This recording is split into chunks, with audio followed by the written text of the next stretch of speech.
your Slides Night tour guide, Beach Llama. Follow the magic stick.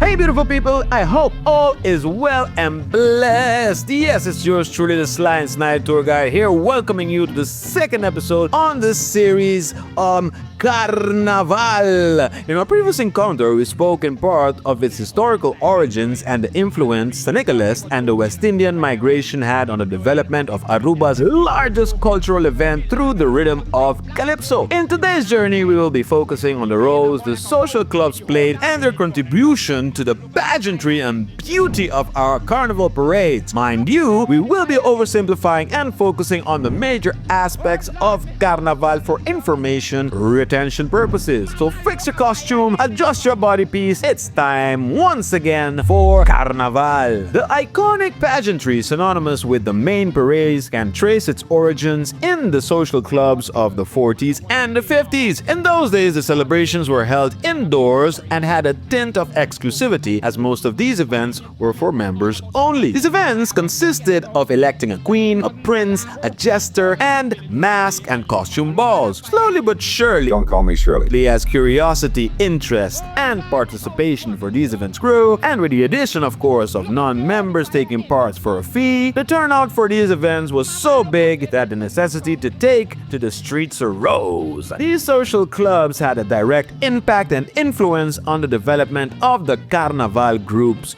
we know today. Well, actually, I started with the group because I was forming part of Tivoli when I was born. My grandparents were the ones that started with Tivoli, which is, everybody knows, back then you had like a few clubs, which was Tivoli Caribe, you had a few others, and we belonged to Tivoli. My grandmother, Maria Veneranda Aden, started with the parade in the club itself, and that's why I'm involved so much in the carnival. I was brought up in being in the carnival ever since I was 2 years old. Then I went to live outside of Aruba. Every time we came back for Christmas vacation, we would always prepare the fakkeloptocht. I always made the group. Why, I don't know, but I always did it and made it grow so far that up to now, when I moved back to Aruba, I'm involved with this over 40 years, I think. I used to live at my grandmother's house, which is the house in front of the Tivoli. What I can remember when I started, because I can't remember 90, 100 years ago.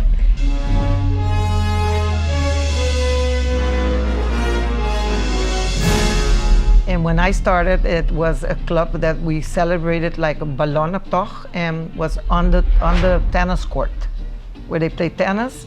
Everybody would go up there, we would have a number, we would dance on the tennis court. Then they started to put it on the street, and that became the ballonoptocht. Back then, we would start there was a restaurant which was called Bali, where all the yachts are parked right now, where Harbor Town is at, Renaissance. That's where our parade was. And we started there, we would go into the main street, turn by where the gas station is right now, turn by the Elmar light, and come back to Tivoli.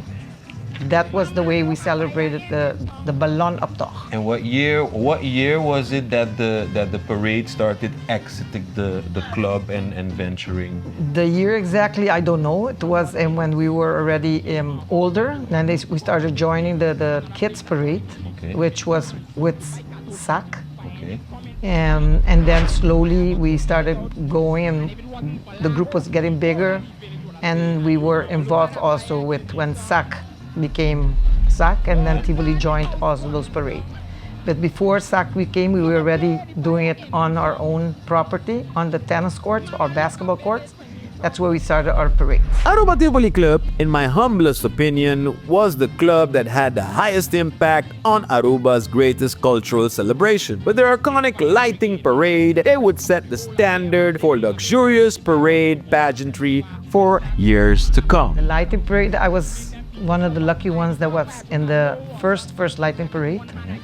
And that was a year that everybody could wear certain hat to celebrate the 70, I think it was the 70th years of Tivoli. I think it was the 70, maybe not. No, it was like 50, I don't know. Do you remember? But it was a big celebration, and then we decided to do the lighting parade. I remember we had a lot of people that did make the parades. You cannot compare it to the ones we're in right now. Yeah. We will never reach to that one anymore. It was mostly, we were not sewing any clothes. We were in jeans, but we were all each in one of the road pieces. The road pieces, okay. Which once you saw the road pieces the next morning, you would say that was in the parade, because this was all lights, battery, chasing lights, and it was like a whole thing, that was actually like a lot going on at night, which looked beautiful. But the next morning when you saw it standing on the side of the road, you said, I cannot believe that was in the parade.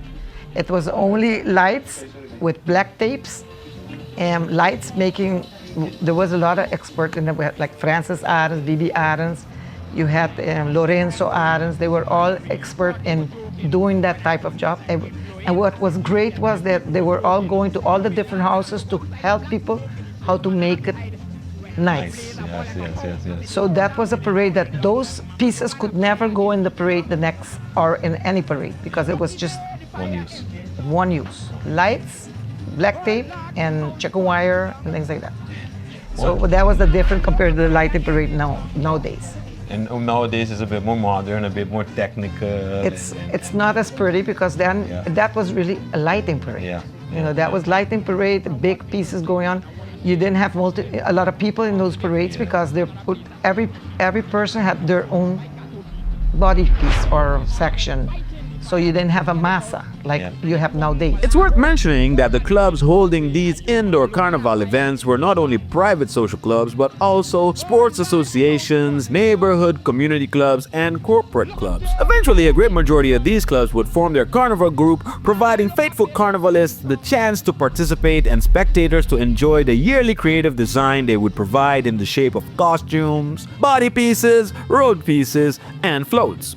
As the carnival started merging together, and we had it was like a private club. So if you did go in it, you had to be a member, you had to go upstairs, and you had to pay a fee if you wanted to go dance. Good bands that came from Ceiba or Trinidad. We had a lot of Los Inglones. And all those bands that came down. And we had the private party up there, and then suddenly we could invite people that weren't members to join the party. And then we had Otmar also started the group in those times, and we said, let's start inviting people introducing people into our groups, and which we're both coming from the same, sorry about that. Yeah, that's the carnival. We were both coming from the same organization. So that's, and we said, let's try to make this bigger. And that's how we started joining SAC.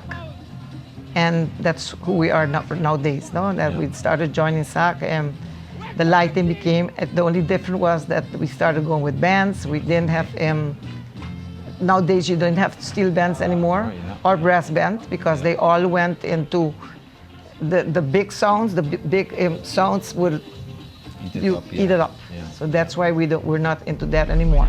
Lindsay, thank you. We're not gonna keep you more of your time. I know you have a lot of work ahead of you for this particular season, and I would say we wish Champagne all the best for this season. Thank you. We know it's gonna be an awesome carnival season, and thank you very much, Lindsay, for providing us with such I would say valuable information. Little information, because there's a lot of information. I know it's back. I love, but no worry, we will be back. We'll have to sit like a week or two together, so I can explain a lot more things that goes, and all the naughty things also. Of course.